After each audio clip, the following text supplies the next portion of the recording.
Ladies and gentlemen, boys and girls, children of all ages, welcome to the Knicks Film School Postgame Show. I am not Jonathan Macri. I am Sean for W, and that is Jeff J, the legend. And we are here to break down Game 82 of the NBA season, of the Knicks NBA season, a 113-105 win over the, I was going to call it something mean, the Brooklyn Nets. The Flatbush Zombies. Jeff, we made it. We made it through 82 games. Like Mike Breen said on the broadcast, it's a long season. It started in October. It is now April, but here we are. And this game did not matter one bit in the standings. The Knicks had already backed their way into the 3 seed on Friday night. Clearly, this game didn't matter for the Nets. Well, it did matter for the Nets because they're trying to accumulate as many ping pong balls as possible. Although I think they're pretty much locked into their plays when it comes toward the draft lottery. But for this game, honestly, the only thing that I had there were two things I wanted. There's two things I wanted to take away from this game. One, make sure none of our rotation guys got hurt. Check. And the other was, let's see how some of these rotation guys do in extra minutes, because this is probably the last time they're going to get some of them are going to get extended minutes. I don't think Landry Shamet is going to play. Well, if Landry Shamet plays 40 minutes in an NBA playoff game for the Knicks this postseason, something went terribly wrong. But for me, the biggest takeaway and what I really enjoy seeing was just Landry Shamet letting it fly. 29 points, 9 of 17 from the field, 7 of 13 from 3. And that matters to me because what have we spoke about? One of the things that this team does not do as much as it did last year, and that's putting up threes. 27th in three-point attempts this season. And we've all lamented the loss of Donte DiVincenzo because he was a guy that would put it up if you gave him a sliver of space. And why I'm not going to say that Landry Shamet is Donte DiVincenzo, nor will I say that he will play as big of a role as Donte DiVincenzo did in last year's playoffs. Someone who can put it up will be needed in these playoffs. We talk so much about has Landry Shamet, Jeff and I, you and I spoke about this, like, has Landry Shamet earned the Frank Ntilikina Memorial minutes at the end of the first half? I mean, he has the word that gets thrown around in Knicks land is situational, and there are definitely situations where Landry Shamet should be playing for us in the NBA playoffs this year. Jeff, what say you? Well, first off, shout out to the chat who said Macri load managed today and is getting ready for the playoffs. So he said, yeah, 82 doesn't matter, so I'm out of here. So shout out to y'all. I agree with you 100%. I think this game mattered to Landry Shamet because he's had a John Wick level of focus these last 10, 15 games. He's shooting 60% true shooting percentage and over 40% from 3. He is one of the few people on the squad who's gotten better over this month of the season, along with OG, Mitch showing that he's been healthy. This dude has upped his game gradually over the last month and a half. And now we're here to the point where I'm watching this game against the Knicks. Yeah, it's a nothing burger type of game. But I saw a dude who made his closing remark to the coaching staff that he is going to be needed in this playoff run. He can contribute. He can give this team instant offense, stretch the floor, and he can hold his own enough on the defensive end. And in a first-round matchup like with Detroit, who they do well on the offensive glass, they are 4th in the league in opponents' points in the paint, meaning that they restrict the 4th most points in the paint of any team in the league, especially in the second half of the season. You're going to need people that are going to hit outside shots and keeping the defense honest. So I like the way Shamet is rounded into form, and I do think he's made a compelling case to get some tick in the playoffs. Well said. And you know what? It's almost like when he first started this year in January, there was a lot of struggles. There were days where he just wasn't hitting shots. He was shooting like subs. I think at one point he was shooting under 30% from three.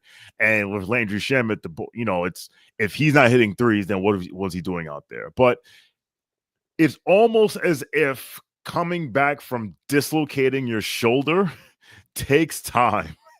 And it takes time to gain confidence. Obviously, you have to heal. And Mike Breen pointed out on the podcast, he took a chance by not rehabbing. I mean, not opting to get the surgery, rehabbing. And I just thought about like Julius Randle, who did the same thing, who took the chance to not have the surgery and then re-aggravated, and that we never saw him in the Knicks uniform again. Dislocating your shoulder, returning from that.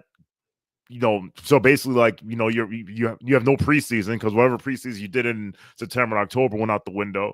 And listen, it's hard when your minutes are not consistent, to get into a groove, to get into a rhythm. So he's peaking at the absolute right time. And again, we will need him. I'm not saying we need him for 25 minutes a game, but if last year's playoffs told us anything, that we need guys to be ready.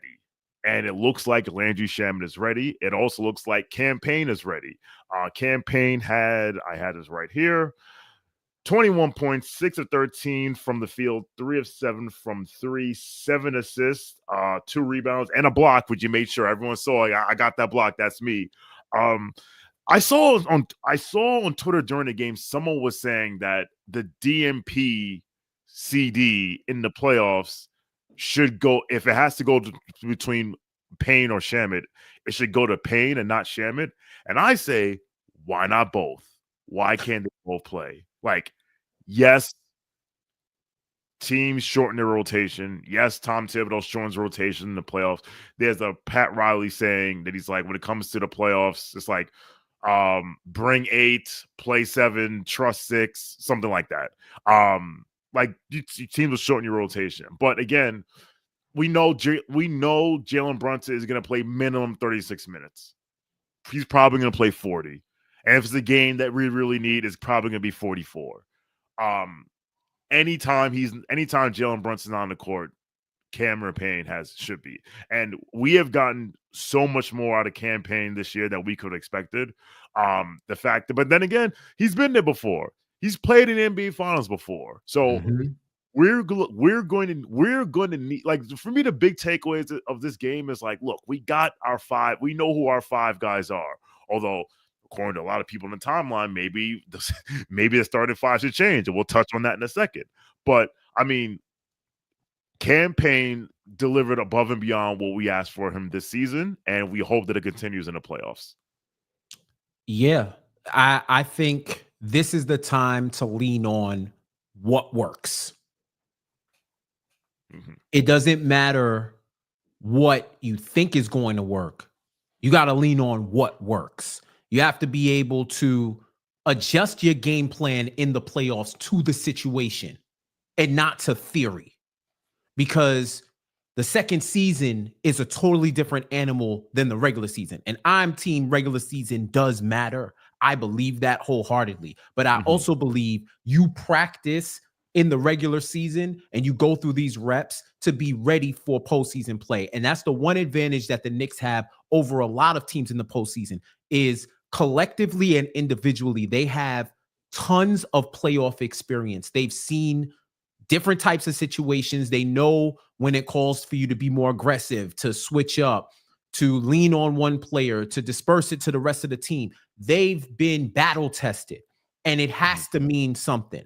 And when you have 2 guys who were a part of various teams that have made the playoffs and have played with a bunch of great players and have had highlight moments in the playoffs themselves, you have to lean on those guys. Now, are we saying lean on them for 30 minutes? Nah, I don't think so. But I do think when you have to hold a lead or when you have to get back in the game, these are the guys that can help give a spark off the bench. Like, I remember that OKC game in Madison Square Garden where it was, who was it? It was Minnesota. when it was Rob Dillingham and Cam Payne going band for band to the point where Chris Finch switched the defensive assignments. And everybody's like, yo, man, it's Rob Dillingham and Cam Payne going at it. Let them guard each other. Like, Finch, stop coaching. Let's play basketball. This is the type of spark that Cam can give you. This is the type of spark that Landry can give you. And I think you need both of their skill sets. You're going to need them at some point. Take it from somebody who watched Cam Payne up close during the Sixers series. I was sick watching that knuckleball go up from 3. And him talking his talk and doing all of his emotes. I was sick. But, right. That wasn't last year. I just wanted an excuse to do that. Shout out to Cam Payne and shout out to James Edwards III, right? For going on the timeline saying, yo, I'm not snitching, but I believe I just saw Cam Payne do the grenade celebration. And New York Basketball quote tweets him with the actual video. And I was like, brother, you got to say someone. If you try not to snitch, don't snitch. That is an indictment. So that was hilarious. But we all did see it, as he pointed out. So this is the type of spark that he can inject, and you need that in the playoffs. I don't care what you think about Cam Payne. If you think he's a plus player, if you think where I agree with Macri when he says that Cam Payne on a minimum deal, you can't find too many other players that have given this much value in relation to the contract that they signed. Agreed. They're going to need them in the playoffs, man. They're going to need these guys at some point to do something. And I look at other teams and I say, they're not too good to try other players to build a spark. Why not this team? And this goes into the playoffs and what's going to matter and how this team is able to adjust to the second season. This 24-25 team, not historically, this team here, how are they going to adjust? Are they going to limit the mental miscues? What is their mindset going into this one? And how are they going to handle business? Absolutely. Speaking of, we spoke about guys who should not get DNP CDs in the playoffs. There's one guy today who was a plus 19 today, shot 8 of 18, 18 points, that if we see him play in the playoffs, something probably went terribly wrong, and that is Precious Achiuwa. Precious is I think it's fair to say he's a limited player. There's certain things he does well. There's certain things he does not so well. I don't see, like, look, we call it LA Fitness Week for a reason. And someone from Hot Hand Theory, I forget who was, said it, during the game, after the Cavs game, it's like, it's easy to score a lot of points when no one's paying attention to you. So Precious, listen, he understood the assignment. He knew he had free reign to do whatever he did. And again, he had another strong first quarter. And then sometimes he tries to do things like he takes it coast to coast one time. It works. Sometimes he gets stripped, whatever. Do you think Precious Achiuwa should see playoff minutes, or is this the last time we may have seen him step on the court in a non-garbage time situation for this franchise this year? Honestly, man, I think he's got to be situational. I think he does, because I can see him getting in at some point in the Pistons series, because they'll need somebody with his mettle and with his gameplay style. Right? You're probably going to need another big body. You're going to need somebody who can play tough. You're going to need somebody who can eat some minutes if Cat gets into foul trouble and they don't want to extend Mitch, because that's the other thing. Just because Mitch is now rounding into conditioning doesn't mean he's at 100% of his conditioning. He's had conditioning issues here and there in the past. One year he put on too much muscle. Another year, one of the years where he was able to play majority of the season, he rounded into form. I think he's still rounding into form, but you don't want to overtax him unless absolutely necessary. So I could see that being a situation where Precious is able to get some minutes. Past that, I look at who could possibly be remaining in the playoffs, and I don't know if he's a better matchup than anybody else that they have on the court. Because at some point, they're going to have to. they're going to be put in a position where a team tells them what you do normally is not going to work. The game is going to tell you that. And you have options that you haven't used. You have 5-out options. You have stagger options. You have these options that could possibly be successful. And none of them options include Precious Achiuwa. So whether you have to use it or you get to use it, you're going to have to use it. Mm-hmm. And he will not be the one that's utilized when you're using it. So I think, once again, in this series could be the one of those series where you might need him to innings eat a little bit. But past that, break in case of emergency and hope that you never have to pull that fire extinguisher out. Yeah. Well said. Although talking about fire extinguisher in the playoffs, I'm still traumatized from that. Shout out to PJ Tucker, who again we probably will not see in a playoff series, but 29 minutes, 2 of 5 from the field, 2 of 4 from 3, 6 points, 5 fouls, somehow managed to be a -18 in the game. The Knicks won by 7, but we move. The other takeaway I have from this game, I want to discuss with you before we get to the super chats. The kids. So Tyler Kolek played, Kevin McCullough Jr. played, Pacome Dadier played. I don't remember seeing Pacome in the second half. I think I only saw him in the first, unless there was a period where I had to take something out the laundry and he played. I would go back and check.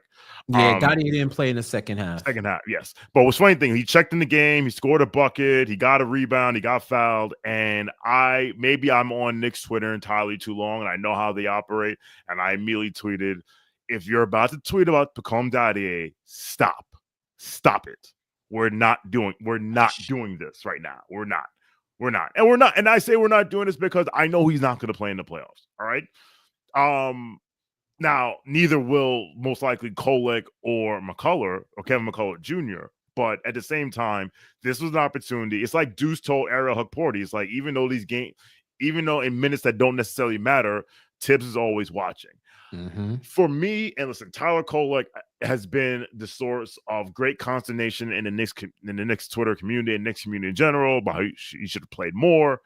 And Jeff, you know how I feel. I think not just Knicks fans, all NBA fans, if they see the player they drafted walk and chew gum in summer league in the preseason, bang the table for them to get minutes and make all the mistakes they can. And it doesn't matter because if they screw up, it doesn't matter if they're young, but if they do well, it's like Steve told you, right? And I was on the record saying, like, when Brunson was out and Cam Payne was out, it was a crime not to play Tyler Kolek. But I'll say this thing about Tyler Kolek. My man, you need to shoot. You need to shoot the ball. Say whatever you want to say about Tom Thibodeau. What we like about Tom Thibodeau is that he likes his guards to put pressure on the rim. Take the Tom Thibodeau out of it. You're a point guard in today's NBA. You just can't be assist and not be viewed as a scoring threat. Like, that's not going to work. And Tyler Kolek this year is shooting between 3 and 10 feet, is shooting 26% in 26 games. In 26 games. Like, that's not good enough. Now, again, listen, he's a rookie. The book on Tyler Kolek has not been written. I remember calling Deuce McBride a quadruple A player because I was like, he goes to G League and scores 40. He comes to the NBA, he doesn't do well. Maybe he's a quadruple A player. And clearly is born out to be clearly he's an NBA player. But listen, next season, because again, new CBA, second apron, you go all in, you make all the picks, your assets are limited. Jason Meredith says this all the time, shout out to him. You have to start winning on the margins. You have to start winning, finding. You need found money. You need to find a $5 bill in your jeans from last week. You need to find some quarters in your couch cushions. You need to do that. And honestly, the way you can do that is if Hukporty or Dadier or Kolek or Kevin McCullough Jr. can be rotation players for this team next year, especially Dadier and McCullough. Like, someone who's good enough so that I don't have to play these wings 38 to 40 minutes a game. If we can get that today, if we can get that from these guys, that'll make this team's job a lot easier in the summer and next season. But want to get your thoughts on what you saw from the young boys, especially Kolek and Kevin McCullough Jr. Yeah, I think Kolek, the book is out on him as far as what we've seen this season. I know what he does well. I know what he doesn't do well. And this game was a microcosm of it. He was a little off from outside, but getting a pass from Tyler Kolek is like getting 1 point. You're getting 50% of whatever shot you're about to take. He just knows how to set up players to put them in the best positions for them to score and succeed. I think he's fantastic at running an offense, and his ceiling is still rising. So I think he has a lot more to get better at, but if he puts in the work, he'll be straight. So I think I know what I'm getting with Tyler Kolek as far as this season. Where he has to go next season, they got to get on him in the exit interviews about shooting more, putting pressure on the rim, letting it go from three, being more decisive with your own shot as opposed to everybody else's. Because 2025 NBA, you can't just be one-dimensional. And if you're a guard in this league, you have to be some type of scoring threat in order to earn extended minutes. Whether it's they gotta pack the paint because you drive too well, or you're an outside shooter and they have to space the floor and they have to make sure they don't give you open shots. But I think if he has the facilitation down, which is awesome. I liked what I saw out of Kevin McCullough Jr. You know, he's a tall kid, big body. I think he's like 6'6" or 6'7". I want to say he's 6'6". First of all, fantastic story. Story coming back from his injury to be able to play significant minutes. And you want to shout out the front office, shout out to them for taking that Michael Porter Jr. type flyer on McCullough to see what he can actually be. He's strong rebounding. He was controlling the defensive boards well. It didn't look like he was really looking for his shot, but he has something there. I think that guy out of everybody has the highest upside of the potential draft picks, that they have this season, though, the rookies. I like what I saw from Huck Porty. I really wish he did not tear his meniscus because I feel like he would have been getting significant minutes, especially in this stretch with Brunson out. But I like where Huck Porty's going. He's still a project in a sense, but he has the instincts already, which I think is difficult to teach the older that these players become. But he has them already. Now he just has to work on the fundamentals, and that dude could be out of here. I've been on record saying that I like Pacome Dadie's game. He does give me French KD in the smoothness in which he moves with the ball, the dribble. You could tell KD is his favorite player, or at least one of them. You could tell in the way that he plays his game. And I feel like that's another project that could reap benefits. And to your point, Sean, even more important than having potential innings eater rotation minutes that will not cause a drop off in production and at certain points elevated against opposing benches, you develop potential trade pieces down the road. Yes. You best case scenario, you got stars in the making that you can develop and keep in house. The OKC Thunder theorem. You end up like the Thunder, or you have pieces that you can trade. Just like how the Knicks had two rookies in their system, two kids, IQ and RJ, that they were able to trade for OG Anunoby and immediately raise the floor and ceiling of their franchise.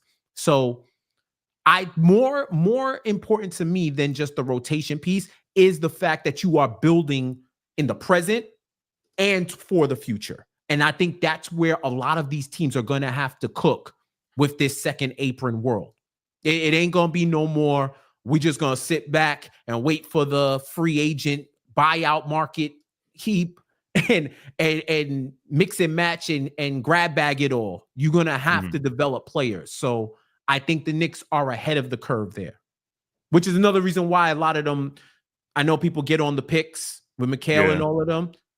This is the development part. You develop these guys and you don't got to worry about at least 25 and 27. because you'll have guys that have been developed Yes. and that can reap immediate rewards in the immediate future.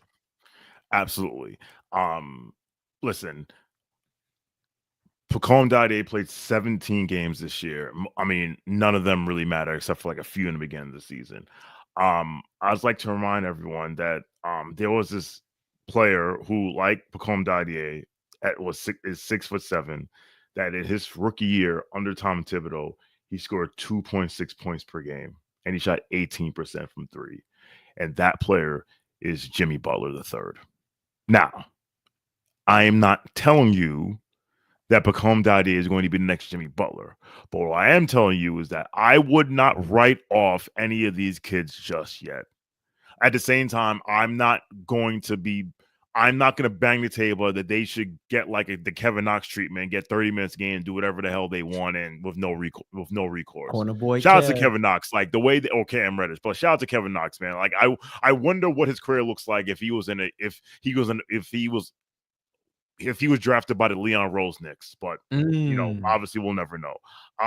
Last thing I will say before we wrap up, today, because this game didn't matter, and because since this game didn't matter, I placed 2 bets on a Nets player today, Drew Timme. I bet him to get 9.5 over 9.5 rebounds, and I bet him to hit 2 threes. Drew Timme finished with 8 rebounds. He hit his first 3 in the first quarter, and then proceeded to miss the other 5 that he took, and that's why it's called gambling. And a couple with of that, them rimmed out too. Yes, the couple of them rimmed out too. And that's why it's called gambling, kids. All right, let us get to the super chats. All right, we are going to Jada and Styles the button on this one. I will go first, and then I'll throw it to you, Jeff. All right, first, His Holiness Robert W. Cross, Esquire, checking in from Central Oregon. How are you doing this lovely Sunday afternoon, Robert? Thank you for the generous contribution. Casual Friday Crew 2 in the house. Please tell me Shamet has earned serious playoff minutes at this point. Define serious. Like, he should play 10 minutes a game. I think we could find 10 minutes a game. Because if you think about it, all right, you have 48 minutes at the center position, although maybe not, but we'll get to that. Right, you have 48 minutes at the 5. OG is gonna play 40. Mikhal's gonna play 40. JB is gonna play 4. I'm just gonna say 40, and Josh is gonna probably play 36. Let's say he plays 36. We can get 12. We can find 10 minutes a game for Landry Shamet against. Like I remember saying in last year's playoffs, the Bojan Bogdanovic playoff game is gonna hit like crack in the 80s. And it did, because guess what? Those 2 threes he hit in game 2, there may not be a Dante shot if he doesn't hit those 2 threes in fourth quarter game 2. Landry Shamet, I want to see the same thing from you, and we will get a Landry Shamet game in the playoffs. I guarantee it. I agree, man. I think you can sub him in the last couple of minutes of the first quarter, let him play a few minutes of the second quarter, get him out of there with like 9 to go, and repeat in the fourth quarter. And then you can gauge it. If he's scorching, buy your wing some more time. If he's stinking it, quick hooks. Yeah. Like I'm about the versatility of it all. If you have a short leash, I can respect that. But you have to allow the dog to get out the house and walk around. Let the dog out. Let Landry out and let him cook. I think he can contribute for sure. I would say, all right, the last game the Knicks played that mattered for all intents and purposes was against Boston. He played 7 minutes of that game. That's not enough. I need 10. Now, Grant, to your point, Landry has one job. And if he's not doing that job, then because he's not really giving you anything else. But I spoke earlier about how how much of a slow start he got into in the first when he started playing in January. I pulled up his shooting by month. In January, he shot 24% from three, which is not it, on 39 attempts. February, 38.9%, March 35.8%, and April 47% basically. Now again, a lot of those we take April for grain of salt, right? But he is rounded into form at the right time. So yes, he has earned serious playoff minutes. And he's done it against teams, capital T teams. Yes. Let's not forget that if Tibbs doesn't take him out when he started taking that game personally, maybe narratives are different because they probably win that Pistons game. Yes, because and listen, he was one of the few people that was ready to bark back during that game when the rest of the team was really ready to go home. So yes, he has earned playoff minutes. He has earned serious playoff minutes, whatever your definition of serious is. Thank you, Robert. All right, another one from Robert Cross. I hope Tibbs moves Money Mitch into the starting lineup, move Hart to the 6th man, and more Shamet. Let's go Knicks. All right, let's have the conversation. Let's do it.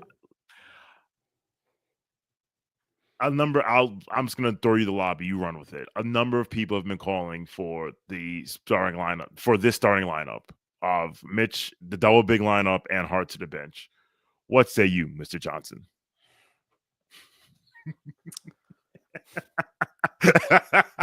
So I used to ask my dad for kicks, right? Sneakers.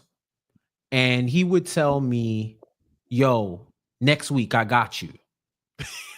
I was recording my own version of a training montage in my mind for those past 7 days. I was like Mary J. Blige. Monday, I woke up. Tuesday, I did my homework, right? Like I was ready.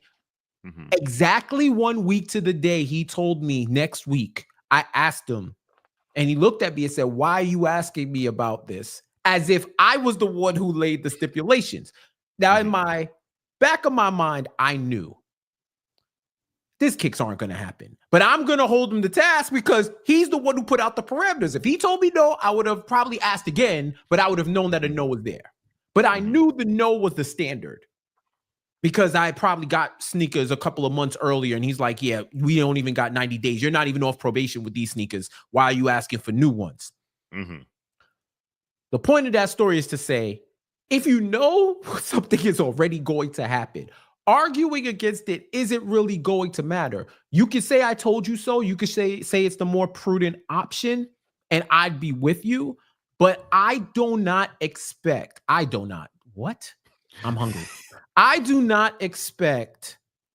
them to deviate from their starting lineup in game 1 of the playoffs against the Detroit Pistons. I don't. Do I see Tibbs pushing the button during the game and playing extended minutes? I hope so.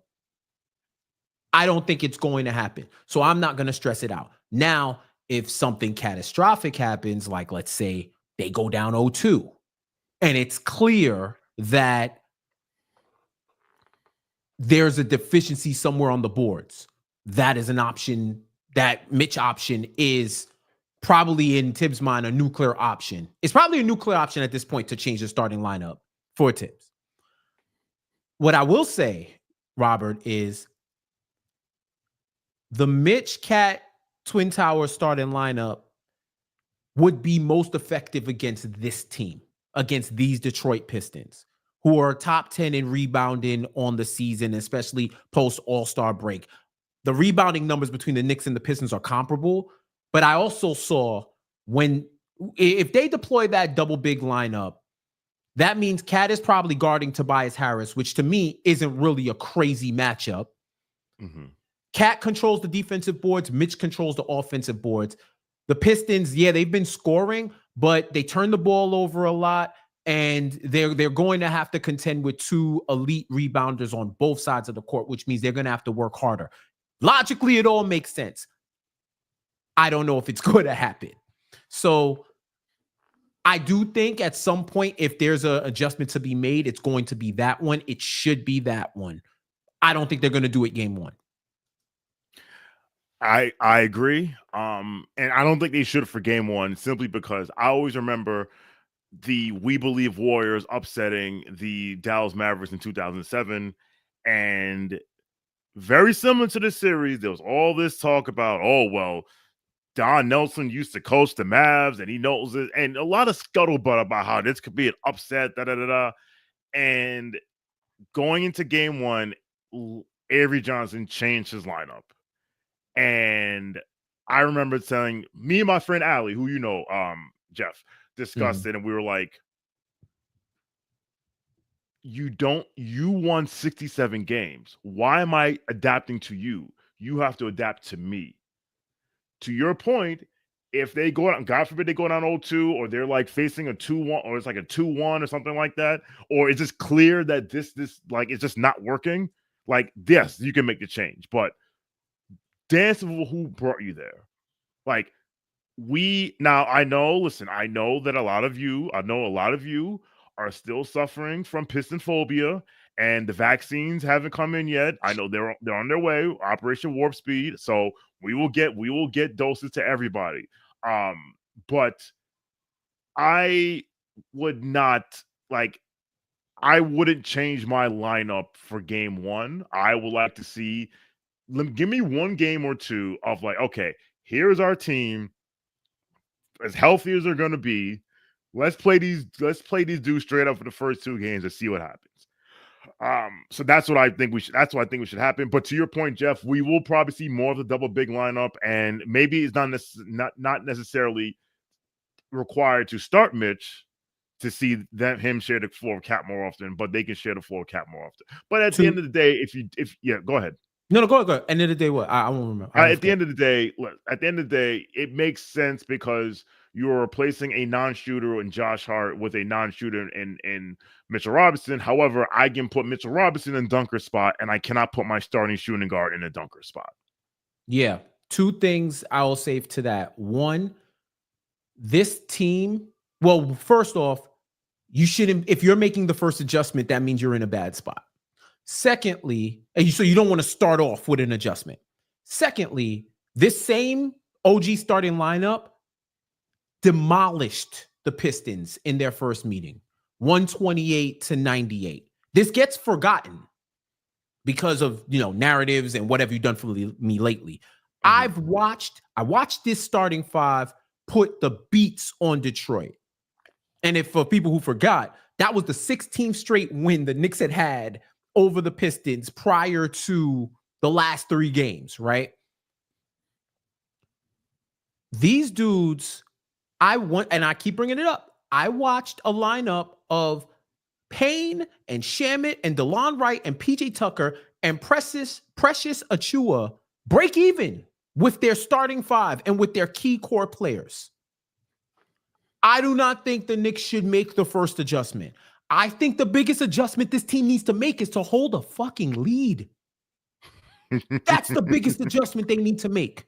If you go up 20, guess what? If they make a run, all right, let's go band for band. Put out all your scorers and let's watch them outscore you. I'd love to see it. Let Landry go crazy. Let Cat, Landry, and Deuce and Mikal and Payne go stupid on them. And then they got to go band for band.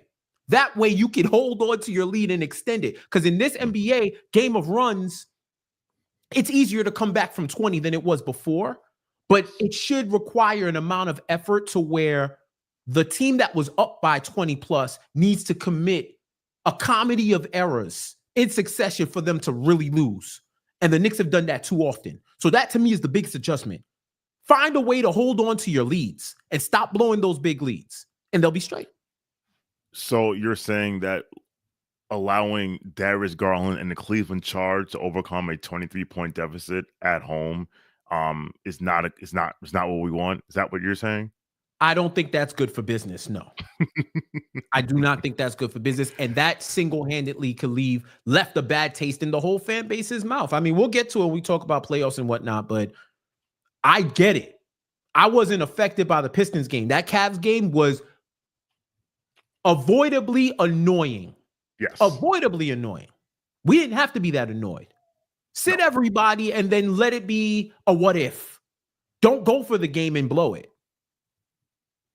So it sounds like the adjustment they need to make is to lock in.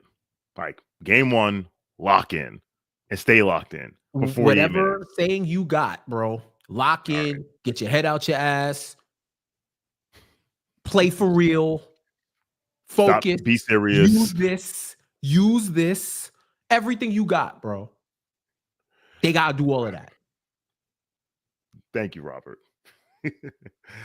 Next up from Debo. Debo, thank you for the very, very generous contribution. Much appreciated. A fun regular season in the books, all made better by the KFS crew. Time for these players and coach to show what they're made of. Judging of this team was always about the playoffs, in my opinion. Knicks in 5 with JB hands down the best player in the series. Yo, you need to tell your boy David Dennis. Yo, he tweet. So for those who do not know, he's the guy that went on ESPN and said that the Cade Cunningham is the best player in the series. Shout out to whoever tweeted. I'm gonna find a tweet that did a little montage. It was like, so 2023, Donovan Mitchell is the best player in the series. 2024, Joel Embiid is the best player in the series. Cade 2025, Cade Cunningham is the best player in the series. And he played the clip from No More Songs in LA, like here we go again, or something like I forget the line. And shout out to David for recognizing that, like he may have to mute his account or turn his mentions off if this series goes away. We think the way that you and I think it's gonna go. But yeah, listen, we've all known that, and I think that's why, while I am appreciative of the Knicks winning 50 games in a row for the first time since 1995, I'm appreciative of that. I saw someone that tweeted that like this Knicks Nets game today was how every game of our season used to look. So I'm grateful that those are, John talked about in the pod on Saturday, these are first world problems. But at some point, just winning 50 games is no longer enough. Winning one playoff series is no longer enough. We didn't make these moves just to go out in the second round again. It's in we are now here. Here's what we've been waiting for, and now it's time for them to show us what they're made of. Like I don't necessarily believe in switch flipping. I think I've only seen one team successfully flip the switch, and that was like the 0-1 Lakers. But it's time to see what this team is made of. It's time to see. All the time, Josh and Jalen on the roommates pod say, we know about this, we know about that, and it's frustrating, it's annoying. All right, what are you going to do about it? What are you going to do about it? Yeah, I agree with you, man. And you know what? Let's talk about this. This has to be the most apathetic I've seen the Knicks fan base over a 50-win season or a successful season, quote unquote, since I've been a fan. Mm-hmm. And I think there's a lot of reasons why. Like, first off, I want to engage Knicks fans in real life about it just to check their temperature and see how they really feel about this team.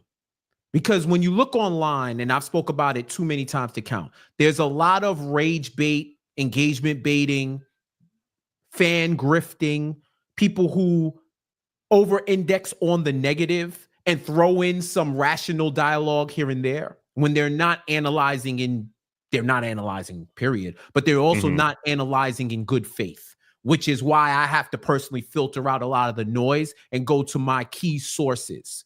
Incentivizing hot takes and bullshit tweets has been the death of social media, especially of sites like Twitter, which was already terminal because of a whole lot of other issues. But that type of stuff is what makes being a fan whack.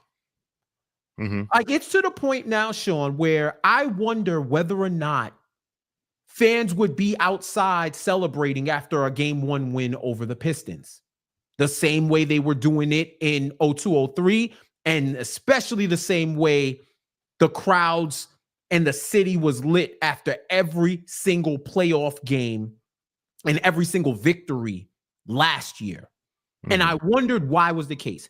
And there's a plethora of reasons. It's on the team. It's on the coaching staff. I do think some of it is on the fans as well. We all had expectations for this team where did 50 wins last year. There was team upheaval, and from a 30,000-foot view, all you got was one more game, plus one more game. I think if you dig down even further, that whole stat about beating good teams, they're 0-16 against Cleveland, Boston, both LA teams, OKC, Golden State Warriors. Had they won even 25% of those games, they're at 55 plus wins. They're actually exactly at 55 wins if they won 25% of the games. And if they beat some, like let's say they beat one of the Cavs or the Celtics or the majority, and they split with all of those good teams in the West. They beat the Cavs and the Celtics once. Now you're talking about 55, 56, 57 wins, which is where the fan base expected it to go in year one. Growing pains be damned. Chemistry building be damned. Just off of talent alone and where the coaching staff was, you expected those wins. And now that as a fan base, we haven't seen that, and we've seen them blow all these leads. And there's a cultural difference in mentality with this team. And it's been 82 games. We can say that. We had a couple of more players that were more ornery, scrappy, tenacious, because they had that get it out the mud mentality. Whereas this team knows that they're good, know that they're talented, and some of them have it in them, but they don't feel like they have to show it all the time. And in a city like New York, we want to see that. We like that energy. We feed off of it, and we reciprocate it in kind. Now, does that mean that there's one that's better than the other? I don't think so, but I think there's one that's more fun to root for, especially when you feel like their story still has chapters to be written. Whereas this season, it feels almost inevitable that the second round is the last stop on the K train. And we know we got to get off. We know there's a transfer. There ain't no other train to catch. This is your last stop. Find your way home. And I feel like that's been a confluence of a lot of the things that have happened with this fan base over the season, to where I don't know how you feel, Sean. I'll get your take on it. It didn't feel fun rooting for the team like it did the past couple of seasons. Even past the expectations, it just felt like there was always something to complain about, always something to debate, always something to argue. And yeah, a lot of that is on the team, but this isn't the same vibe. We talk about vibes are immaculate here. The vibes are vapid. They're uninspired. They're dull. It's just, it feels like we're watching and rooting for the Knicks sponsored by the NBA, not the New York Knickerbockers. It feels that corporate feel. And I feel like you get that sentiment online, and a lot of the national media and everybody's feeding off of it to build this narrative, to the point where my guy and a lot of other people can get online and feel comfortable saying that Jalen Brunson would not be the best player in the series. And I feel like the fervor and the pushback wasn't the same as when we had Hypegate. It's just different, man. And so many reasons, but it's just fascinating to watch, especially with a team that's won 51 games, to the point where we're getting, are they the worst 50-plus win team in the NBA? Like, this is where we are now? What the hell is going on? There has to be some appreciation for success. I saw Armand said in the chat, he said that it's worse. Like, he remembers the 90s Knicks, and he thinks like being good and not achieving things is more frustrating than being bad. I will tell you, you know what's the worst? The worst is when you're sitting at home watching the NBA play in the bubble and knowing that your team's not there because they weren't even good enough to be invited to play. I'd rather be in the dance and lose than not be in the dance at all, because you can win when you're in the dance. You have a chance. You will never win any. You will never get the girl to stand against the wall. So hopefully the Knicks get up off the wall, go find the girl, ask her to dance. I mean, if they don't, Yeah. How do you feel about that? Like, how do you feel about the energy around the team? Like, that's been my perspective. It just hasn't been like, even when we get up, when we be in the garden, when I'm covering the game, when you in your seats, even when our guy said we was there and we talk, it felt so different, man. It just feels different. And I don't think it should be that way. I do not think it should be that way, but it is. You know what it is? What was the most high stakes game the Knicks played this season? What game mattered the most? Low-key, it might have been game 1. No.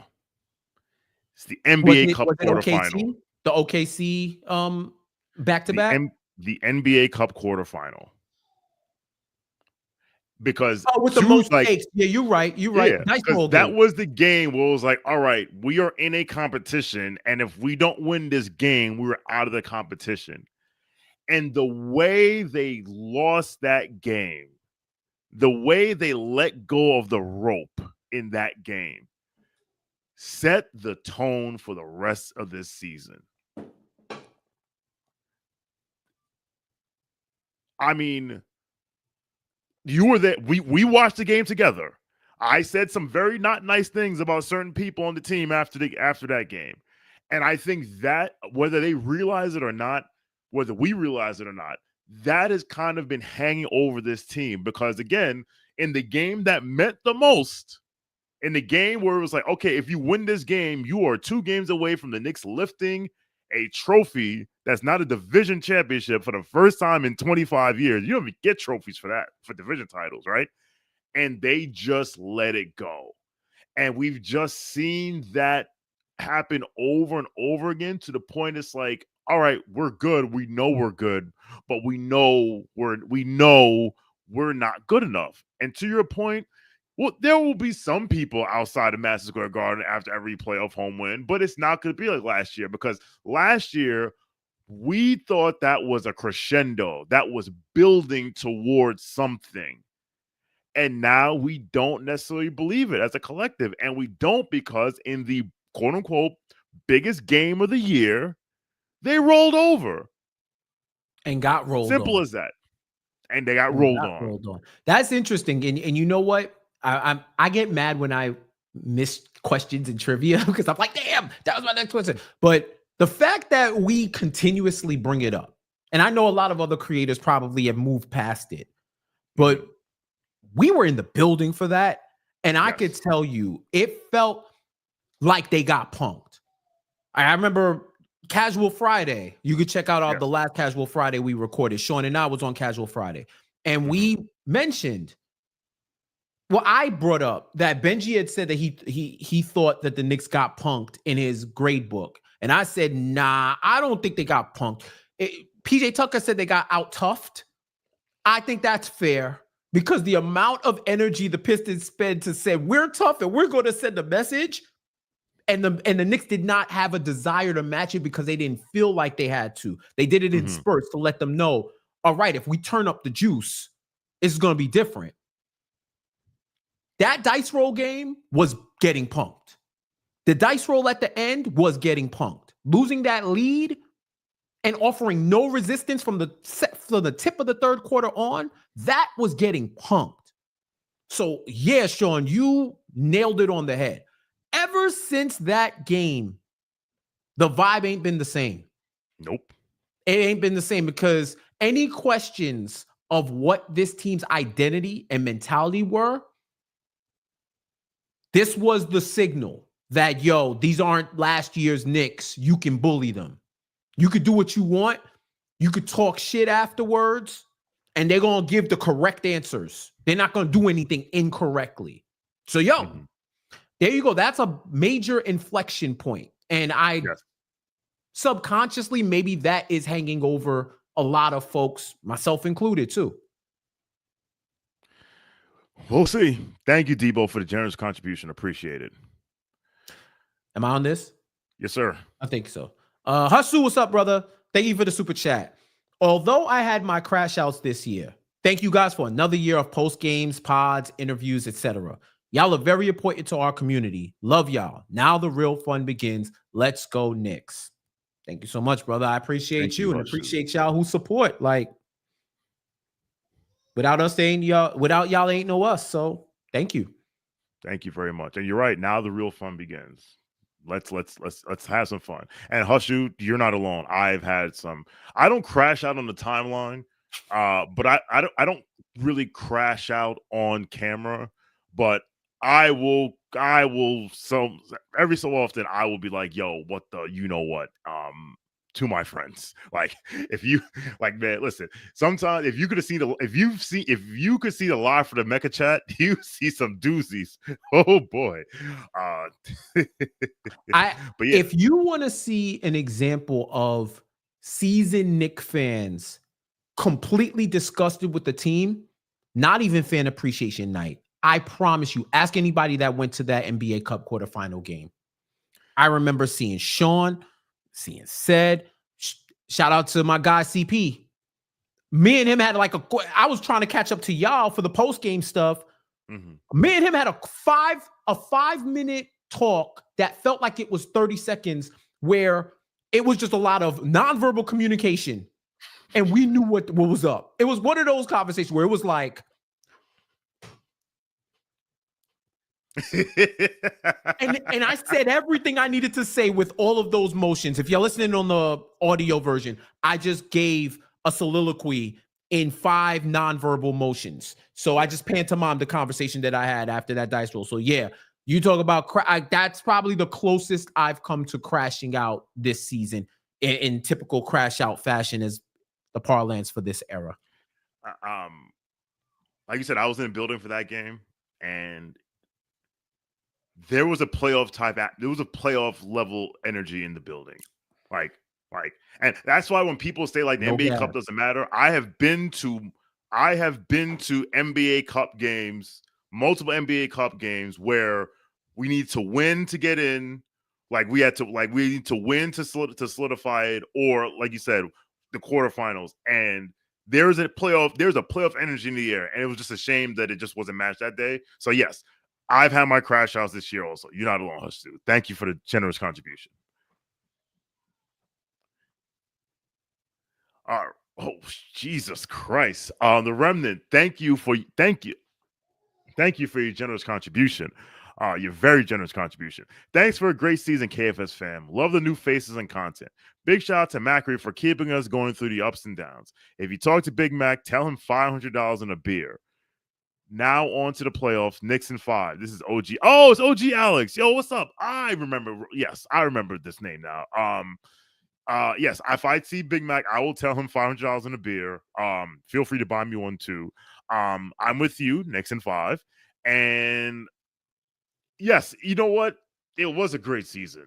Like, we won. Like, the fact that we're pissed about our 51-win team, like, the fact that we are pissed that our team has 51 wins, but not enough of them against the top teams in the league. It's like, this is a fun place to be. Shout out to my homegirl, Rel Myers. Rel Myers roots for the New Orleans Pelicans. Rel Myers, their team started 2-0, and now they finished, I don't remember what they finished, but clearly their record is terrible. Like, there are teams that I would not want to trade places with. Like, and miss me on the, I would rather be this team because they got all this young talent. Because I'm old enough to remember all y'all kissing Orlando's ass last year. Where are y'all now? Southeast Division champions at 40. Did they win? I think they won today at 41-41. Oh, they were going to make the leap. They're the next big thing. They could be a top 3 seed, whatever. And do not talk about injuries, because they had all their guys back. And they still couldn't score. So these are two things can be true. These are problems that I don't mind having, but there are also problems that I would like to find a solution for. OKC is going through their second generation of young upstart talent that can make noise in the NBA, mind you. Their second generation of homegrown talent and folks that they made moves for that and they're going through that. So I think they're closer which is crazy to think about now. They might be closer because they have a more complete team, but they might be closer to a championship than they were when Russ, KD, and Harden were there. I'm also thankful to their front office for breaking that original Big Three up. I'm very thankful for that because boy, oh boy, it would have been problems. But yeah, man, thank you so much for the super chat, OG Alex. This is massive contribution. Appreciate you. I lean towards y'all with the predictions, and we can talk about it at the end. But yeah, I'll say there's been more overall team-centric annoying things this year than last year. But I was around last year too. I was around. Y'all are not going to make me forget how y'all was talking about Julius Randle. Y'all are not going to make me forget, because for as much as I hear about Cat, and I'm not even saying some of that wasn't earned, but I was here. The way y'all was talking about certain players on this team, and now y'all reminiscing over Jew, my God. That's what y'all are doing right now. Fanatics, man. Fanatics. Like, let's just keep the same energy and keep it real.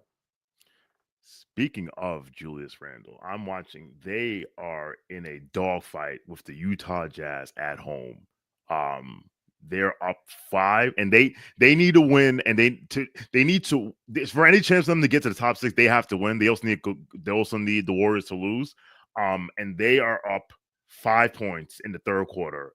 And again, they need to win at home against the worst team in the NBA by 1.5 miles. Oh boy. But think that we're in a terrible situation. We're in a terrible spot. Thank you, Alex. All right, Drew P, thank you so much. Rank the top 5 playoff players in the Tibbs era. Okay. You want to take a stab at that, Sean? All right. Okay, I'm gonna put Brunson 1 easily.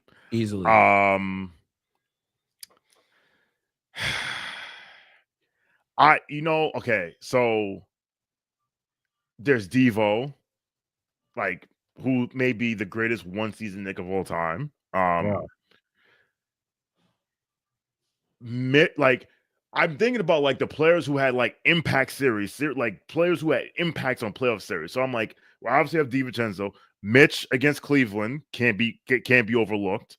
And even look, RJ, listen, the first 2 games against Cleveland, he was dog shit. He was great from game 3 through the end of the Cavs series and throughout the Miami series he was good until game 6 where he shot 1 of 10, which I'll never forget. But like, he stepped up to the plate. So I would say, and I'll say Derrick Rose, because you know what? The amount of smoke that Julius Randle gets for 2021, but it's interesting. The Hawks were able to play that way because nobody else could do anything else, and none of those players get smoked. The only other player who showed up for that series was Derrick Rose. So I will put Derrick Rose in there. And so I got Brunson, I got Devo, I got Rose, I got Mitch, and I guess it's between, you know what? I would put, I'm going to lean towards RJ for now. I'm going to think about this, but I'm going to lean towards RJ for now. So I agree with Mitch, because what Mitch did in that Cavs series, you got to put him up there. Even if it's just that series alone, his impact was so monumental. Jared Allen had an all-time meme quote. The lights were too bright. Yes. All-time meme quote. Kept it too real. So Brunson is there. Mitch is there. Devo, that whole last year run, almost second to none.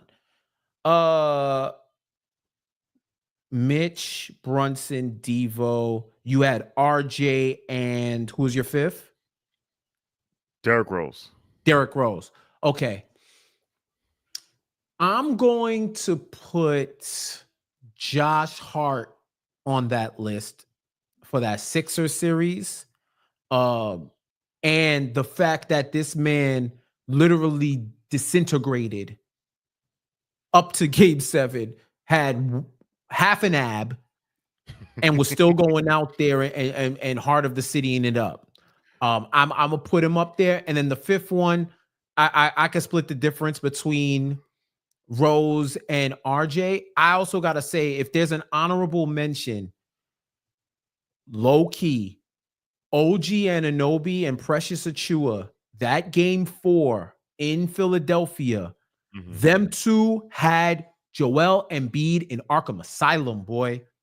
Part of the reason why they were able to win that game and win game 6. And Hart was closing them boys out too. So yeah, that's a great question, Drew. I would have to, that fifth spot to me, or really those last 3 spots, those last 2 spots would be tough for me to pick. Yeah.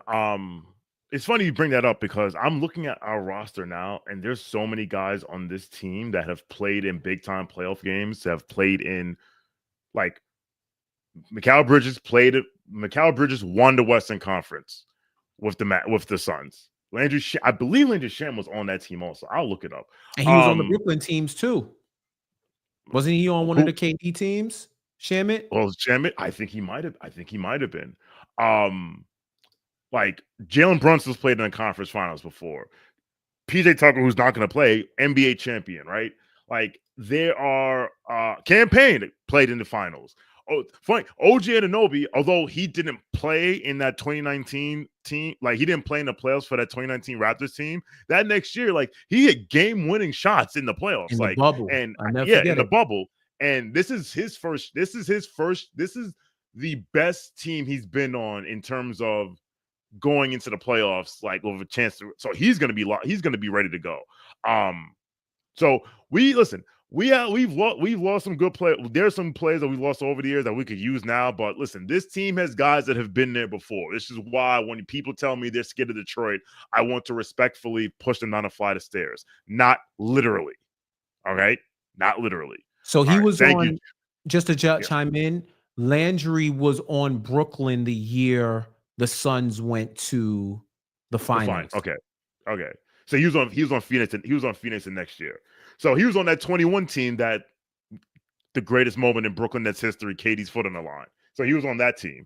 Funny enough, if KD's foot wasn't on the line, he would have probably made the finals. Yes. Although people in Atlanta will tell you they would beat Brooklyn, but whatever. That's neither here nor there. All right. Thank you, Drew P. All right. Kevin Anishevsky, what's up, Kevin? I have 51 wins before the year. Also, Tibbs loves McCullough.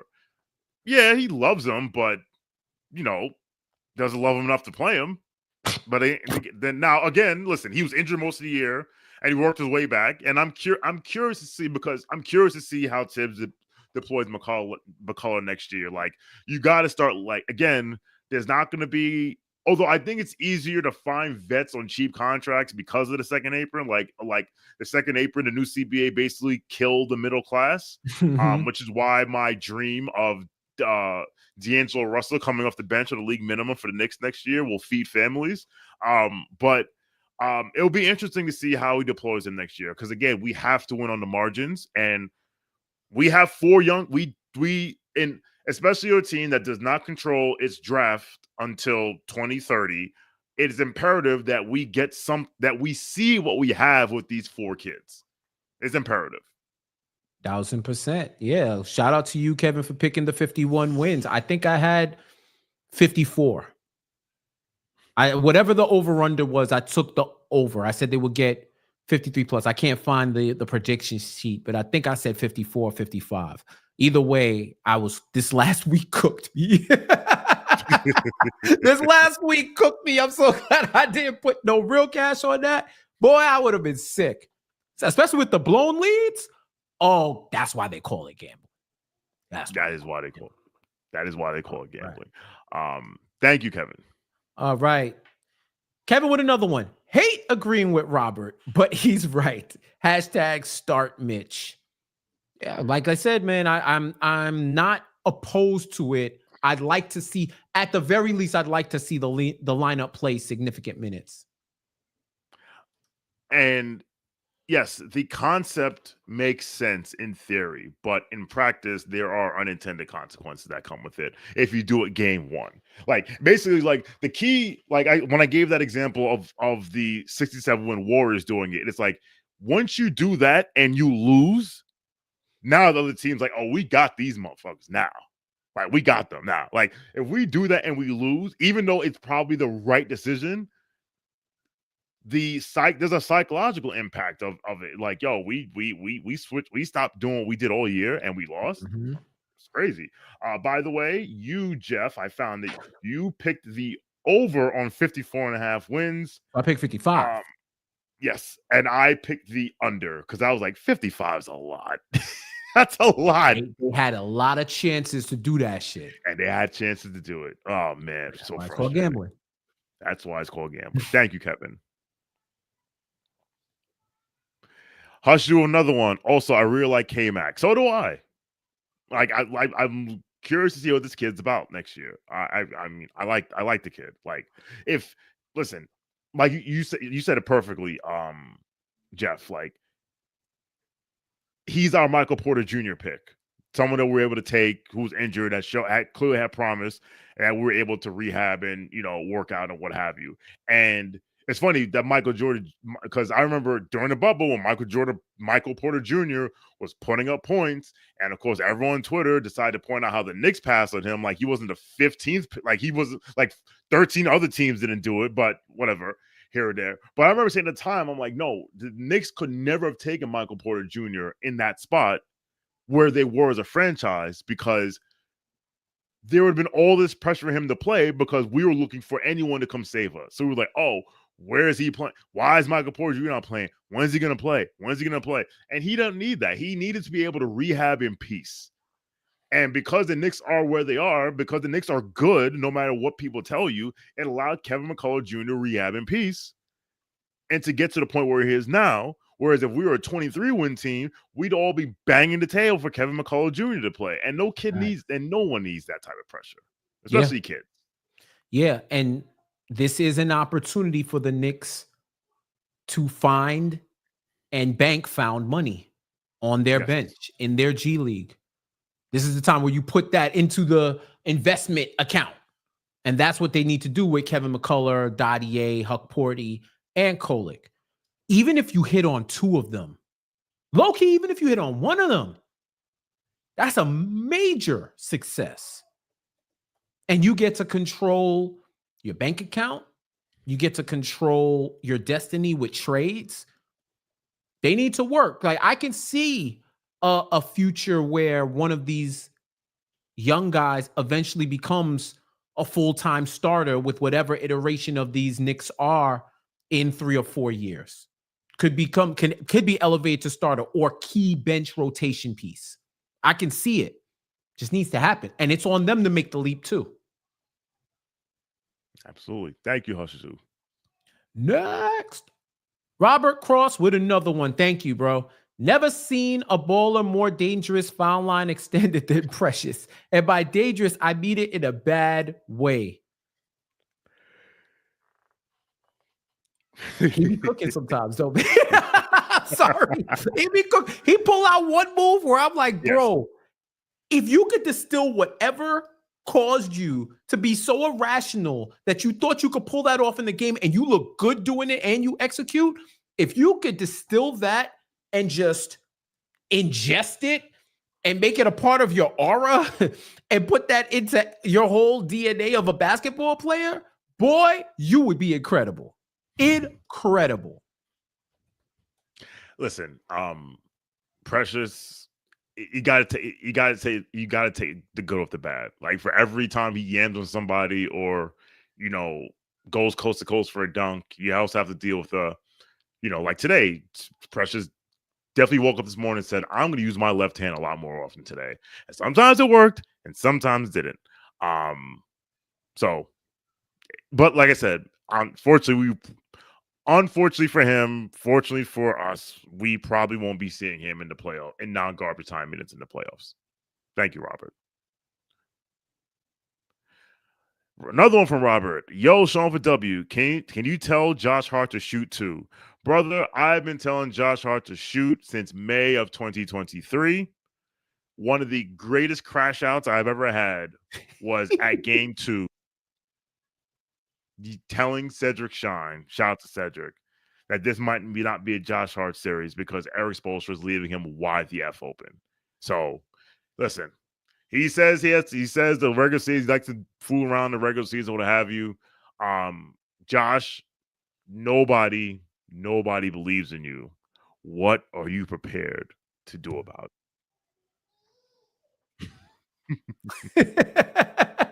That's a fact, man. And just let it go, bro. Let it go from deep.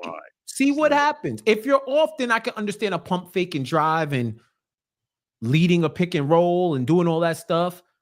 You got to force them to make you pay the same way you made Philly pay. You made Philly pay crazy. And they lived and died with it, and they died with it. And this was with less outside shooting talent than the Knicks have this year. So they're going to have to make it happen. Plain and simple. He's going to have to make it happen. All right. Another one from Robert Cross. I don't expect it either. Time and cohesion, am I right? 82 games wasn't enough. We need a bigger sample size of something that isn't working.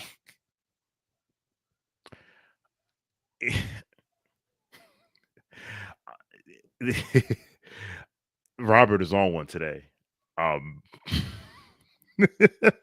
is pissed. Listen, Robert all year, and he said it in study hall. Shout out to everyone who pulls up the study hall every week, although we haven't had in a few weeks because of scheduling quirks. He said from December that he did not believe in this team. Like, this team is constructed. He didn't believe them as a championship contender. And so far, it looks like he's right, unless the Knicks decide to lock in. And if they don't, then he's going to be proven 100,000% correct. What can you do? Thank you, Robert. I think we have another one from Robert. Yes. And Robert, thank you for all these contributions. Much appreciated. I am in no way, shape, or form convinced that this starting lineup is going to get stops. You know, Robert, I said that after, the Dallas game in Dallas earlier this season. And I think I even texted you and Cedric that after the game. I was like, yo, this team can't get stops. Can you remember that game? There was no Luka. It was just Kyrie. Quentin Grimes started. I think there was 2 starters didn't play, Luka and someone else. And the Knicks showed up. Freudian slip talking about Luka. The Knicks fell behind early. They were not serious out the gate. And then they started to score, but it was like they kept trading baskets. And I was like, this team can't get stops. I remember submitting a super chat to John, like, last year's team can get stops. This year's team, and he was like, Sean, don't say that. I don't know.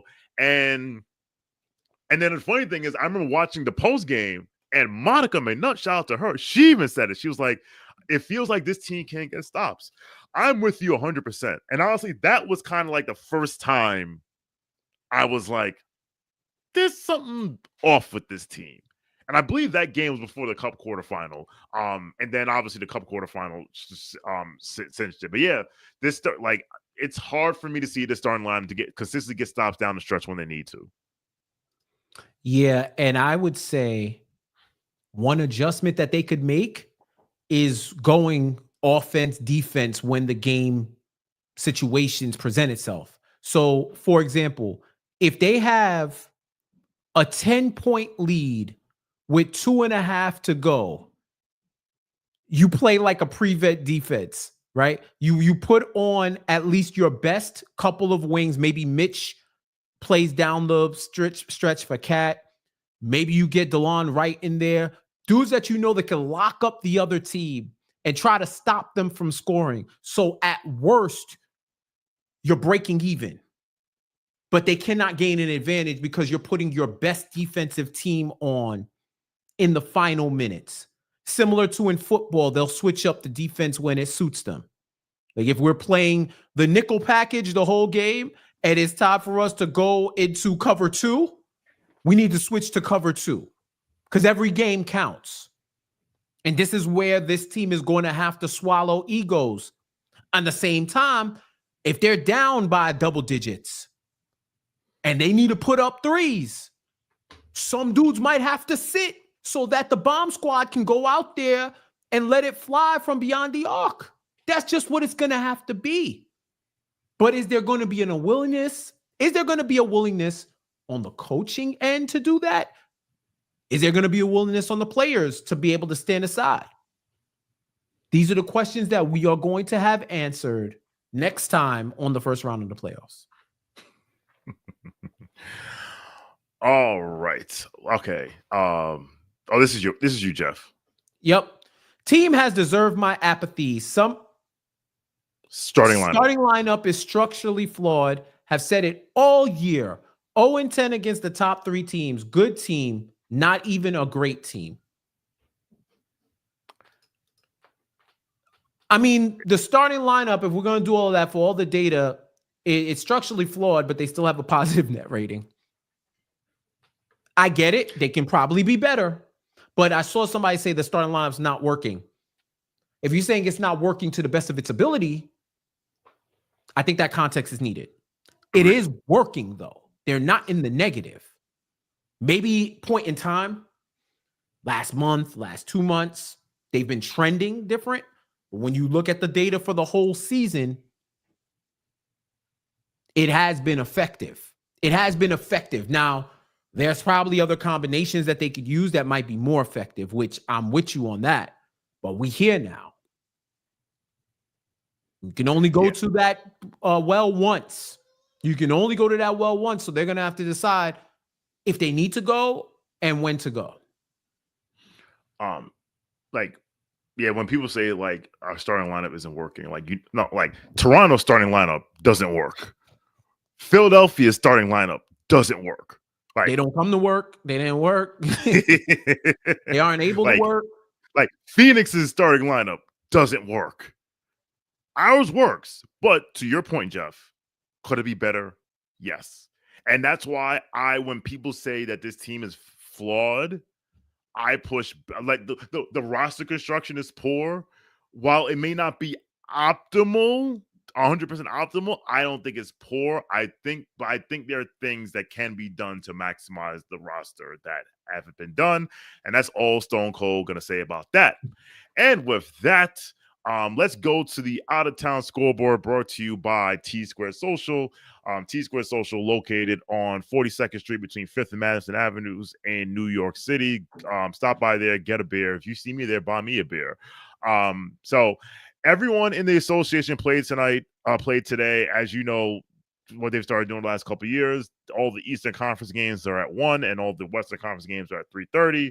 So for the East games, Bucks beat the Pistons 140-133 in overtime. Malik Beasley with 23 points. Pat Connaughton, 43 points. Welcome to LA Fitness Week. Career high day, like Mike Breen said. Bulls beat the not starting lineup Philadelphia top Sixers 122-102. Taylor Horton-Tucker 17-6. Lonnie Walker the fourth 31-6. Wizards beat the Heat 119-118. This game didn't mean anything for the Heat because they already locked into play-in, which is where they belong. Voldemort, aka Jaime Jaquez Jr., 41-10-7. Go to hell. Pacers beat the Cavs 126-118 in double overtime. Some guy named Jay Tyson at 31 points. Celtics beat the Hornets 93-86 in a game that was played in 1997. Payne Pritchard with 34 points. Yusuf Nurkic with 14-9 for the Hornets. Speaking of the play-in and people belonging to play-in, the Hawks beat the Magic 117-105. Anthony Black with 20 points for the Magic. Some guy named Kay Wallace had 15, 11, and 15. Good Lord. LA Fitness Week is fantastic. And double. All right. Whoa, those are all the East games. Currently, the Nuggets are beating the dog shit out of the Rockets 95-69 with 1 minute with 1:30 left in the third quarter. The Mavericks are losing to the Grizzlies 97-73 with about 2 minutes in the third. As I mentioned before, the Timberwolves were in a bit of a dogfight of the Jazz. Now they seem to be pulling away. They're up 11 with a minute left in the third. Anthony Edwards are 30 points through three quarters. Rel Myers Pelicans are getting their ass kicked at home by the Thunder, 81-67. Aaron Wiggins, has 22 points. I actually have a bet on a Jalen Williams, a J. Will triple-double. Hopefully that pays off. And four more scores to get through. Raptors up on the Suns, 91-85. Take the Suns and the Spurs, not the Suns. Up 91-85 with 138 left in the third. Scotty Barnes at 25-8. Clippers and Warriors tied at 74 with 5:20 left in the third. This game matters because this will help the Clippers. These games are for playoff seeding because I believe all the teams were basically within a game of each other. All the teams were within a game of each other going into today. If my ESPN.com would load, I would tell yes, because basically the Lakers are 50-31. They're in third. Then you have the Nuggets and Clippers both at 49-32 and fourth and fifth, respectively. The Warriors at 48-33 and sixth, and Minnesota at 48-33 and seventh. The Warriors are in sixth because they hold a tiebreaker. So these games matter for playoff seeding. And to wrap up these scores, Lakers are getting Trailblazers 84, Lakers 55. The Lakers didn't play anybody because they didn't care. And speaking of games that no one cares about, the Kings 88-77 over the Suns with 11 minutes left in the fourth quarter. That game matters because if the Kings win, they clinch home field in the 9-10 game against the Dallas Mavericks, which is also why Minnesota wants to win this game. Because last thing they want to do, I don't know if they can drop to the AFC, but they don't want to be the AFC. And that is your out of town scoreboard presented to you by T Squared Social. All right, we got one more. We got one more for the out of town. We got one more for the out of town. Rory McIlroy has a 4-shot lead over Justin Rose through 11 holes at your Masters. Will Rory get the green jacket, or is he going to sell like last year in the Open? As someone who has a 24-1 ticket on Bryson DeChambeau to win the Masters that I made in January, I would like Rory to roll over like a choking dog. Let's go, Bryson. Live golf, baby. Holla. All right, let's get these super chats. We've been here for 90 minutes. Let's get to the rest of these. It's time. This was on me. Anthony Sixto. This is me. Anthony Sixto, thank you for the generous contribution. Last year, they were ECF dark horses, but played like they didn't want to hear it. They saw themselves as contenders, even with injuries. This year, they play like they accept the second-round exit and are content. Listen, I'll say this. They know they're good, but they just have to, but it's not manifesting itself in the way we want it to and the way they want it to. I think that's what it is. Like, listen, if they beat the mess out of the Pistons in games 1 and 2 in Madison Square Garden, I'm sure we'll all be happy. But at the same time, we'll say, like, where was this all season? But at the same time, I've said to shoot them a little bit of bail. I have said that part of me feels like they've been pacing themselves because their head coach is a madman who plays them copious amounts of minutes. So they're like, all right, let's take it easy. Let's do what we need to do to get where we need to be, and that's that. As Bryson DeChambeau just double bogeyed. F my life. That's crazy. That is nuts. Here's something that's a super mild take. I think with practice this week, the Knicks are going to look sharp in game 1. This has been an ongoing discussion. So it isn't the fact, and shout out again to James L. Edwards, the third version of James. He mentioned about the practice narrative and how it's not that they don't practice, it's the frequency of which they practice. Mm-hmm. They don't practice when it's a day between games. It's got to be 2 or more. Yes. So that's why out of the All-Star break, if y'all remember, that first game out of the All-Star break, if I'm not mistaken, I think they won it by a comfortable margin. I believe so. Also, If I have the I schedule up remember, here. let me take a quick The game, look at that. while you look that up, the game I remember is when they got bounced out the NBA Cup, then they had like 4 days off and they played Orlando and they beat the mess out of Orlando in Orlando. In fact, that game was, yes, they had 3 days off, they beat Orlando, and then they had another 3 days off and they went to Minnesota and beat the dog shit out of them. So yes, when this team has time off, and I remember that Orlando game, it was like, oh, it looks like they practiced. When they have time off to instill some stuff, they look better. So I expect them to roll game one. Exactly. All right. Before we go to the next super chat, I did want to review our since we're not at the end of the season, our KFS predictions. So we'll do the East first. We'll do the West first. That's there. Okay, we'll do the East first. So I'm mad at myself because I wanted to put Cleveland 1 because I had Cleveland 1 last year and they didn't finish 1, and I said, so I went. I was a punk and I put Cleveland 2, which is funny because I actually bet money on Cleveland to be the 1 seed, and that bet cashed, right? But only people that had the Knicks finishing 3rd were Benji, myself, and XJ Shot J. Mensa had bless you, Mensa. Mensa had the Knicks. Mensa had the Knicks first. Jeremy had them second. GMAC had them first as well. Jeff, you had them second. How do you feel about your predictions? I got the top 5 right, but not in the order. This is a flush. This isn't a straight. Yes. So I got the flush. I didn't get the straight. I thought that I did want to go higher on Cleveland because I did think they were going to be good. I did factor in the continuity. I did not think they were going to win 60 games. I didn't think they were going to be 60 games good. I thought everybody would be hovering around the 50 win mark, and Boston might be the one that gets 60. So that's why I had the 3 the way I had it, or at least the top 4 the way I had it. I thought that Milwaukee would have more continuity. That both of those were continuity picks. The fact that Milwaukee finished 5th after the way they started is a testimony to Giannis and Dame and that team as a whole for riding the ship. Like, salute to them, because I thought that was going to be an all-time goof. So they dropped 2 spots. Cleveland went up 4, and Boston and New York dropped 1 respectively. But yeah, the top 5, I felt like that's what it was going to be. So I don't really feel too crazy. I think, who is the 60? Detroit. Yeah, I had Detroit at 13. I think a bunch of us did.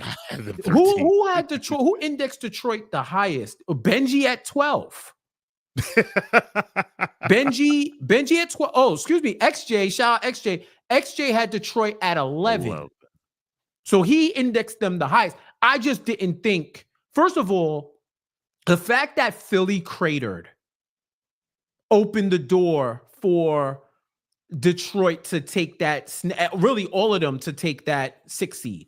Yes. So I did not see that coming. I didn't think that Philly was going to have a high seed.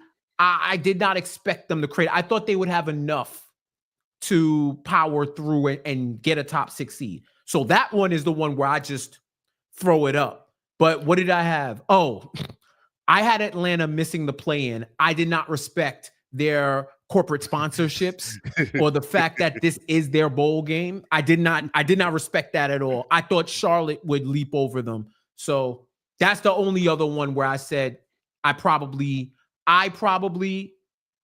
should have flipped Charlotte and Atlanta. But other than that, listen, I'm with you.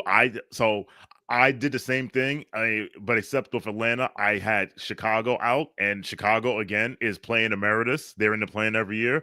Shout out to me for getting 3 to 4 play-in teams right, including Miami, because a lot of you clowns were afraid of Miami and Orlando. Because a lot of you clowns were afraid of Miami and Orlando, and I was 100% right, including having Orlando exactly in 7th place. Mm-hmm. And Charlotte, why did I have Charlotte? Listen, if LaMelo Ball and he who shall not be named in Charlotte are healthy and play 70 games, that team usually wins 41 games. So what are you gonna do? That was my same. That was my same mentality. Yeah. And the last thing I'll say is that for Philly, in another example of me literally not putting my mouth where my money is, I had a bet for Philly to miss the playoffs, and I picked them 5th. But I was just like, I don't think this Philly team is as good as all these stupid people on TV are making them out to be. Best big three in the league, some said. Best big three in the league. One thing real quick I'll say about the East prediction. Mm-hmm.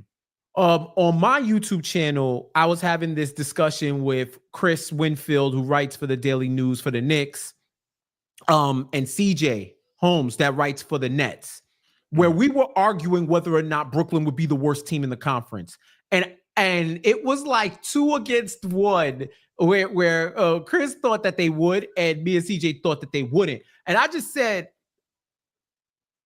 banter aside, Brooklyn Washington, nothing formed against Washington, and this 15th spot shall prosper, bro. Nothing, not even I figured Brooklyn would be good enough to not be the bottom dregs of the Eastern Conference, like at least not like in relegation spot, right? Like in 13, 14, 15. I thought they would hover, probably challenge for the play-in or whatever. Even though I had them at 14,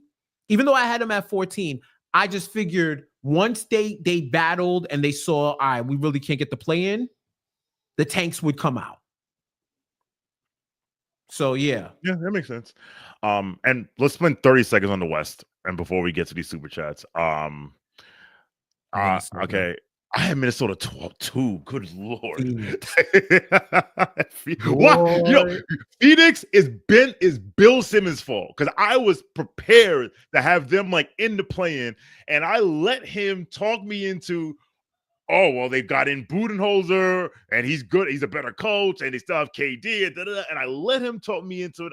I knew those clowns weren't for real, and here we are. New Orleans, they had a season from hell in terms of injuries. LA, if I knew they were training for Luka Doncic, I would not have had them 7th. And in the play-in, I had New Orleans, LA, Sacramento, and I had Golden State 10. If I had known they were going to trade for Jimmy Butler, I wouldn't have had them 10. 30 seconds, 10 seconds, 15 seconds from you on the West.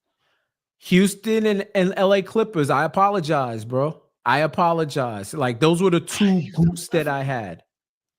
I didn't think that they was going to be healthy. I didn't think the Clippers, and I mean, to be fair, they are fighting for a play-in spot low-key now. They are one step away, a 50-50 coin flip away from the play-in, but still, Houston, more than anything, I probably should have had in the play-in. I'd say that. But Noya, I thought they were going to come back strong and get a play-in spot, but those were like the 3 goofs that I had. Really quickly, before we get back to the super chats, Houston rested their starters last 2 games, but played their starters today in order to try to knock the Nuggets into the play-in. And Jokic woke up this morning and said, and I took that personally because it's 113-84. All right, let's get back to the super chats. Let's barrel through these. I think you're next, Jeff. Yep. Scorching take from Kevin Danishevsky, but I'd play PJ before Precious. Kevin, I kid you not. When we were talking about Precious in playoff time, I wish I would have said it. I'm with you, bro. I don't think this take is that scorching hot. I don't even think it's that scorching hot. I'm with you because PJ can at least stretch the floor. You have to stretch. You have to honor his corner shot, even if he's played 3 more games than me and Sean in the NBA this season. You've seen it even against Brooklyn. You leave him open, he's knocking it down. And also, he does bring a toughness. He's playing old school NBA ball out there. He's fighting for rebounds. He's going to use his fouls. He can muck up a game for you and score in the corner off 3 in the other end. So, yeah, depending on the situation, I do not think that's a scorching take. Yeah, I don't think it's scorching at all. And it's like you said, for that point, like, you have to account for him in the corner. Like, you have to account for PJ Tucker in the corner. So, thank you, Kevin. Next, Dom Cappuccini. I think we have two from Dom Cappuccini. Thank you, Dom, for your generous contribution. Look at that. The Knicks bench showed our guys how to properly close the game, LOL. Take notes, LOL. I hope it helped our main rotation's confidence going into next week, LOL. Time to stand on business. Hashtag Knicks in 6. All right. I will take, let's take a grain of salt because they bench close out against Drew Timme and Tristan Watford and whoever, right? But at the same time, they were playing Iowa State in the final 5 minutes. They were playing Gonzaga. Yes. But it was nice to see them not let go of the rope and not be like, not just roll over. Will the starting lineup care? I don't think so. But at least it's good to at the very least, it's something Tibbs can show them on tape, on film, next week, or this upcoming week. And I disagree with you, Knicks in 6. Knicks in 6 -1. Get these clowns out of here. Thank you, Dom Cappuccini. Next one, and we have one more from Dom. You can read this one, Jeff. In all seriousness, I'm glad that Shamet ended the season in a full flourish. I think it's fair to say if not for the shoulder injury, we would have saw this a lot earlier. I think we got a bogey impact coming. Let's go Knicks. Yeah, Dom, we've been saying it before. We said it the whole game. So you've been locked into what our train of thinking is regarding Shamet. I do think he could be that spark. He can come down and knock down key threes. Most vital part of this stretch is he has confidence. He has the confidence to take the shots and to make the shots, which is something that this team needs desperately. Players who are willing to take threes, because we can't get caught up in the math. I'm not saying for them to become the Celtics, but at some point, the players that are willing to take the threes have to take the threes, and we need it. So the Knicks are going to need that. Yeah, I remember after game 1, XJ saying his disgust with the lack of threes they took in the second half. Because remember, we were down by like 27 at halftime. And it was like, yo, the only way you're going to get back in this game is to game the math and to take a bunch of threes. And they just kept running their offense and just, getting two. So like, yes, we need to. You're right. There could be I said it. There will be a Landry Shamet playoff game, and it's going to hit like crack in the 80s. They got to win that one. They got to. If they get it, they got to win it. All right. That is it. Thank you all for tuning in to the Knicks Film School Postgame Show. If you like this video, subscribe to our channel and leave a 5-star rating wherever you listen to this episode. Apple Podcasts, Google Play, what have you. If you're not going to leave a 5-star review, just keep it to yourself. It's not you, it's me. I'm just saying. 4-star reviews don't really do anything for us. It's not us, it's the algorithm. Blame them. John and Jeremy will be going live tonight at, I believe, around 8:30 p.m. So make sure you check them out. Make sure you check out, if you're not a patron, you should become a patron. We have tiers as low as $3 a month up to $15 a month. And I say that because you get access to DJ's film breakdowns, his extended cut of his film breakdowns, as well as Benji's grade book. Obviously, he posts his grades on Twitter. But he does more in-depth analysis. For his grade book. We may have a casual Friday to preview the playoffs. Stay tuned for that. I promise Jeff and I won't scold the hell out of you like we did last Friday unless you keep it up. Unless you keep this soft-ass shit up. I've turned the page, man. we yelling. I might as well just go, stop saying these things about the Knicks, because the wall is going to give me the same amount of reverb as online Knicks Twitter and the online fan base. So y'all fan, man. We here, we locked in for the playoffs. It's playoff mode. All right. So for Jeff, for Mark on the 1s and 2s, thank you, Mark, for doing anything behind the scenes. I am Sean for W. Thank you for watching. Thank you for listening. Knicks Nation, let's ride. And if you're on your bike tonight, do wear white.